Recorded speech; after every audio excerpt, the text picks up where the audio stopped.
Всім привіт! Знайшов собі проблему. Ось я зараз повинен вже був робити напис на цьому відбійнику. Але коли я зрівнював геометрію свого плеча і того, що в мене є джерелом, тобто ісходником, який я намагаюся повторити, я зрозумів, що висота мого відбійника не така висока, як на оригіналі. Це перше. І я зараз це буду намагатися виправити тим, що відігну цей відбійник не від цього місця, а десь від цього. Ось. Вигін я почну трошки вище моїх отворів, які вже просверлені. Через те, що вони насверлені, я не можу забрати більше матеріалу. Тобто, коли я почну відгинати звідси, у мене автоматично ця довжина додасться до мого відбійника. Це перший момент, який я хочу собі додати. І другий момент. Дивіться, мені дуже подобається, воно прикольно виглядає, що тут є такий гостренький кут, потім наш відбійник трошки зменшується в довжині і тут теж гостренький. У мене трошки не вистачає. І коли я додам собі довжини, я зможу наблизитись до цієї форми і зробити більш схоже. І є ще другий момент, який я теж якось пропустив. Дивіться, якщо ми дивимось ззаду, виглядає ніби відбійник у нас не просто рівний, як у мене зараз, хоп, і плоский такий, а ніби він має таку форму трошки вигнуту. І це мені подобається більше, ніж те, що у мене зараз. У мене така проста форма, скажімо так. Я хочу просто додати довжини і трошечки зробити такий плавний вигин назовні. Мене спасає те, що в цьому місці, взагалі у мене плече не закалене, бо я робив збільшення твердості за рахунок наклепу. І тому у мене ця можливість зараз є. Ось відтягнув на горяче, збільшив трошечки на пів сантиметра цю висоту. Тут підрізав і вже, здається, воно цікавіше виглядає. Більш характерно до нашого оригіналу. Так, тут ми бачимо дуже такий витягнутий кут, ось цей. Дуже витягнутий. У мене він все-таки не такий, все одно не такий. Але вже більше схоже. Ось я вигравірував другий напис на другому плечі. Менше зло, більше зло, кровопивці – то зло абсолютне. І... Ой, що ж я там написав? Тут по-польській. Мені ще зло, век ще зло, кровопивці – то зло абсолютне і вітєпе го без літощі. Так, а тепер відкриваємо, мабуть, Google Translator. Krwiopijcy to absolutne zło i wytępie go bez litości. Wytępię go без літощі. Кровососи – абсолютне зло. І я знищу його безжально. Ось так написано на наплічнику. Я думаю, що це прикольно, круто і дуже в тему. З деякою відсилкою на одного волоцюгу, скажімо так. А ще я замінив шкіру на коричневу, бо спочатку я брав чорну шкіру, але потім я зрозумів свою помилку, бо всі обладунки зібрані на коричневій шкірі, і треба це теж відтворювати. Так, наплічники вже повністю готові, і я зараз дуже плотно займаюся текстом, пишу сценарій і озвучую його. А зараз ми ще понароблювали скобочок для наших хлопців.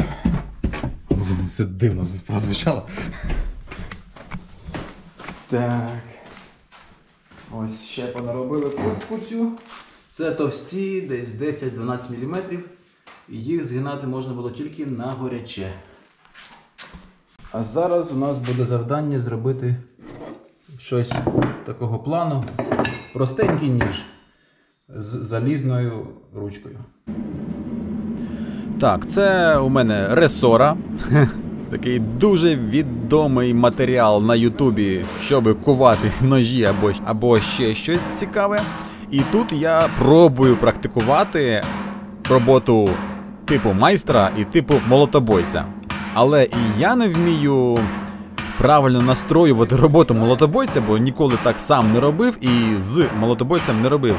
І Артем теж, по суті, він перший раз так робить і не знає точно куди, як, з яким нахилом бити. Досвід, звичайно, цікавий, ми трошки так попрацювали, але потім я включив молот і просто повідтягував ці хвостики, бо це простіше, швидше і легше. Тим більше, що молот стоїть і він готовий до використання. Так, ножики ми поробили, і я їх закладаю в горн, щоб зробити гарне відпалювання. Я їх нагріваю і залишаю там. Це вже друге нагрівання.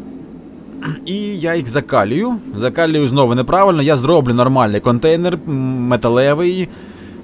І навіть колись я буду вдягати не босоножки, а нормальні чоботи. Так що так не робіть, як я. Тут я роблю зараз відпуск ножів.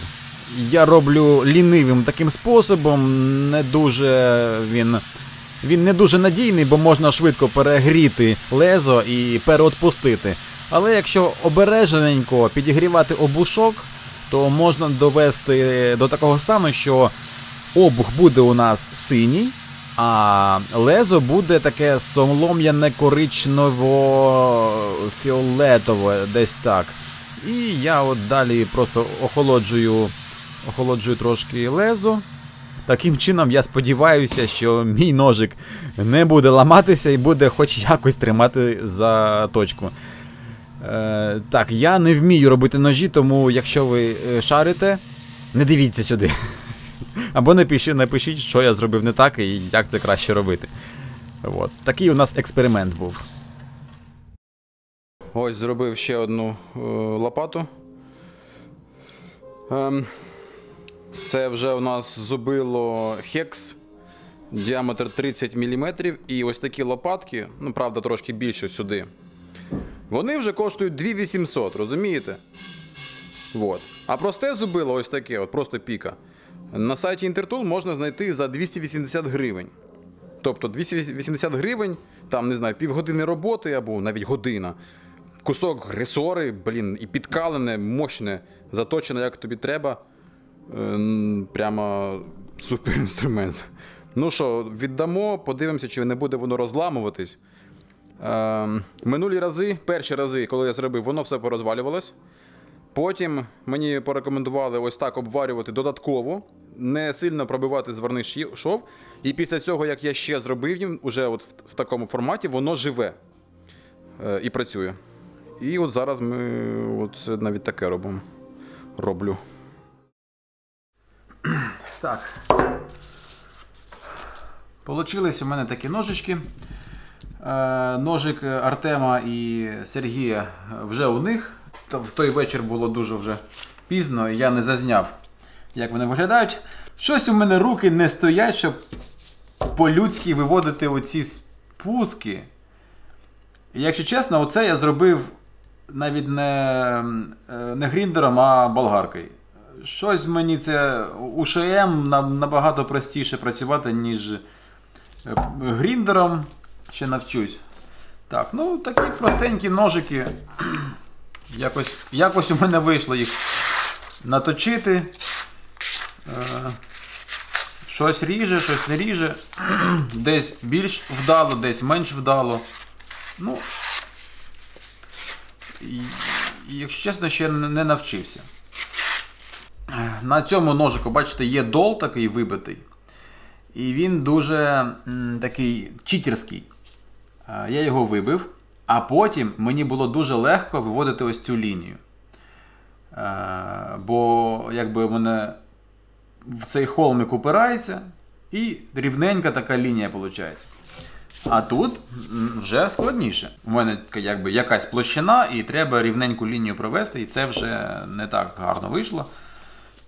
Коротше, це насправді я такі ножики позиціоную, що в хазяйстві воно повинно бути. І те, що не жалко десь там кинути, ударити, там, поколупати бетон. Коротше, це просто ніж в майстерні, який не жалко, який не шкода. Да, цікаво їх поробити, звичайно. От. Треба навчитись правильно їх заточувати. Я ще не знаю, якої вони якості, тобто я попрацюю, подивлюсь, чи будуть вони ламатись, чи не будуть вони ламатись, що їм можна взагалі робити. Да, як ви бачите, я вже почав промальовувати шолом вартових світанку, і це дуже добре. І по секрету вам скажу, що завтра я їду дивитись новий молот. Так, щось, душа пішла в рознос. Зрозумів я, що я хочу, щоб в мене був молот, щоб я з ним працював і робив із ним контент. Так що завтрашній день покаже, чи з'явиться він у мене, чи ні. Всім пока.